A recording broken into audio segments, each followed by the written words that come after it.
All right, so today we're going to be using Vertex form to solve for roots. It's kind of a different way of solving rather than using the quadratic formula like we talked about yesterday.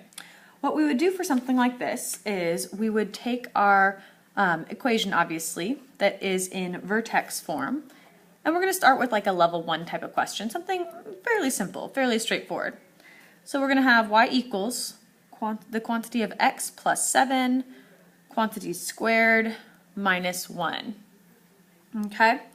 What we're going to do is, because we know that we can always use the zero product property, or the ZPP as we've been calling it, the zero product property, because that will help us remember that the roots of a parabola, if they do exist, they will always exist on the x-axis, which means that when y equals 0, which is the x-axis, that's when we can calculate or solve for our roots.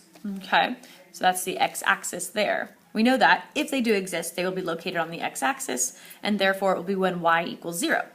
So what we're actually going to do here first is we're going to substitute in, instead of y equals, we're going to substitute in 0 equals the quantity of x plus 7, quantity squared again, minus 1. And now our goal is to get the x by itself. So we have to take care of the thing that is the furthest away from the x value. So we're not going to take care of the positive 7 or the quantity squared. We're going to take care of the negative 1 and move it to the other side of the equation, again, to get the variable by itself. Therefore, we're going to add 1 to both sides, like that. Back in the day, like, I don't even know, 7th grade, your teacher probably told you to like somehow make a little barrier with your equal sign, and you're super welcome to still do that as well.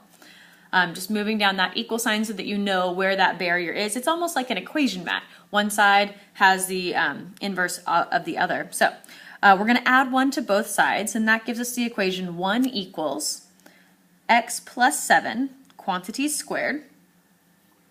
And now we have to think back to, okay, how do I do the opposite of a power of 2? And we might want to make a note to ourselves about this because it has been a little while. The inverse operation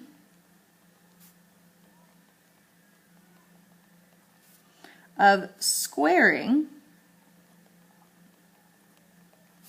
is square rooting.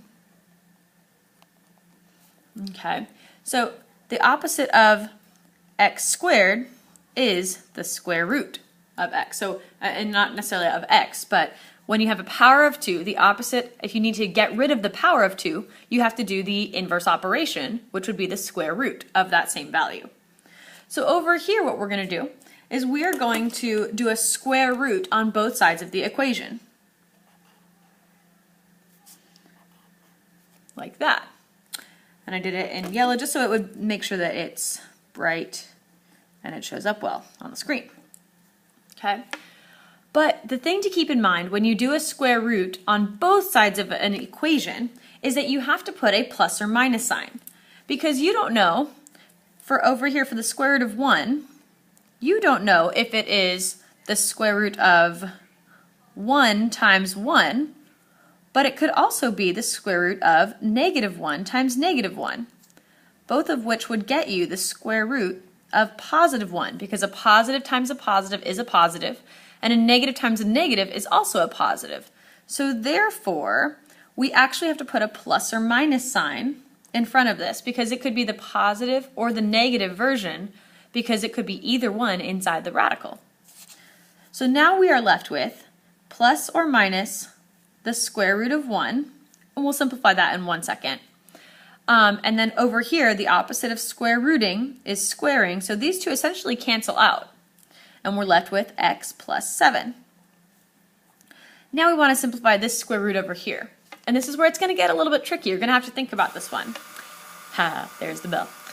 The question is, can this be simplified? Do we know what the square root of 1 is? In this case, the answer is yes. So we're going to simplify it to plus or minus 1 equals x plus 7. However, sometimes we're going to have to leave the number inside the radical. Let's say if it's the square root of 13, something that we can't simplify. We're just going to leave it as it is.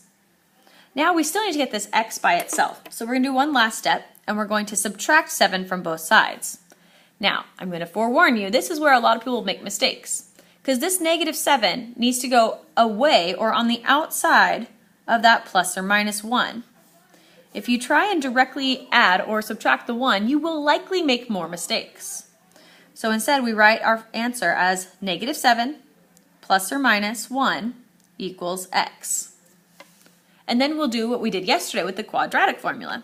We're going to do two different versions of our answer, essentially. So two different arrows to symbolize. We're going to do negative 7 plus 1, and we're going to do negative 7 minus 1.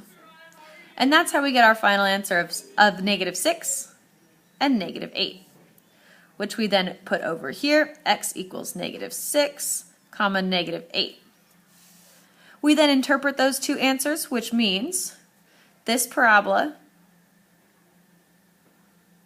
really does cross, right? Because there's two real numbers here. This parabola crosses the x-axis twice. And there we have it. So again, it has two real x-intercepts, it has two real roots, something like that, and that would be our final answer, and therefore we would box it. Now this one was kind of a fairly simple, straightforward type of question, maybe like a level 1 type of question. So after you do this one, make sure that you really understand the concept and the methodology behind it, and then we're going to go ahead and do a second video with a harder level question. Okay?